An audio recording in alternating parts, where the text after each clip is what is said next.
په غزنی ولایت کې د کتابونو 2 ورځنی نندارتون پرانیستل شو چې مسؤلین یې موخه د مطالعې فرهنګ دودول او کتاب لوستنې ته د ځوانانو هڅول بولي. دغه نندارتون د غزنی ښار د خواجالي په تفریحي پارک کې د اطلاعات او فرهنګ ریاست او یو شمېر فرهنګي بنسټونو له لوري جوړ شوی زرګونه بېلابېل علمي، ادبي، دیني کتابونه پکې نندارې ته وړاندې شوي دي. د اطلاعات او فرهنګ رئیس پژواک اژانس ته وویل کتاب د یوې ټولنې د فکري بیدارۍ او پرمختګ بنسټ دی. زموږ هڅه دا ده چې ځوانان کتاب لوستنې ته واڅوو او مطالعې فرهنګ پیاوړی شي. او هدف مو له دغه نندارتون څخه دا و ترڅو د کتاب د مطالعې فرهنګ ته لا وده ورکړو، نوي کتابونه دلته خلکو ته معرفي کړو، همدارنګه زده کوونکو یا محصلینو ته یو علمي الهام ورکړو او د دې ترڅنګ ځینې فرهنګونه ټولنې ته د دغه نندارتون له لارې البته د کتاب له لارې انتقال کړو.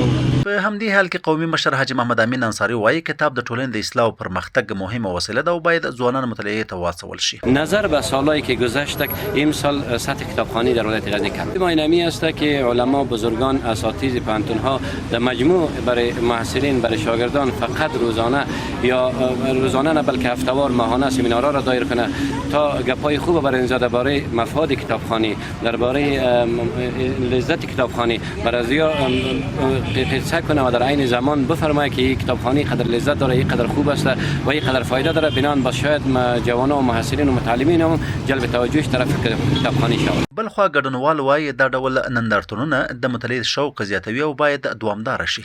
کله چې خلک کتابونه له نږدې ویني او له نویو چاپونو خبر شي، د مطالعې شوق یې زیاتیږي. په ځانګړي ډول د ځوانانو لپاره ډیر ګټور دي.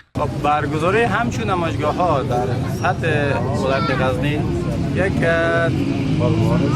چیز مفید است برای متعلمین و محصلین و این همچون برنامه ما می‌خواهیم که در یک سال چندین دفعه باید برگزار شود. البته فقط مختص نباشه به هفته کتاب، حداقل سالانه چند دفعه همچون برنامه طرف فرهنگ انجمن کتاب فروشای ولایت غزنی باید برگزار شد. ما تر اوسه نور په داسې نندارتونونو کې ګډون نه ده کړی.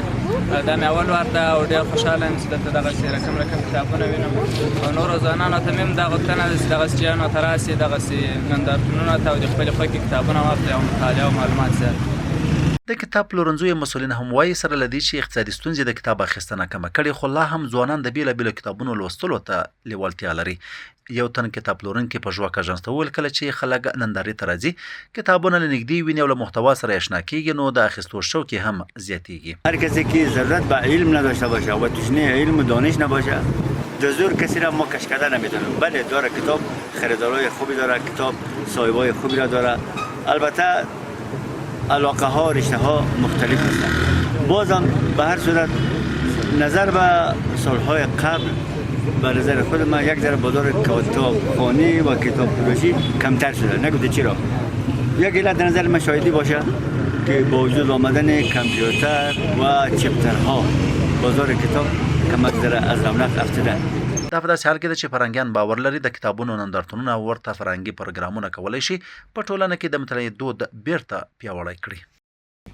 پژواک خبری اژانس د پیښو ریښتینې هنداره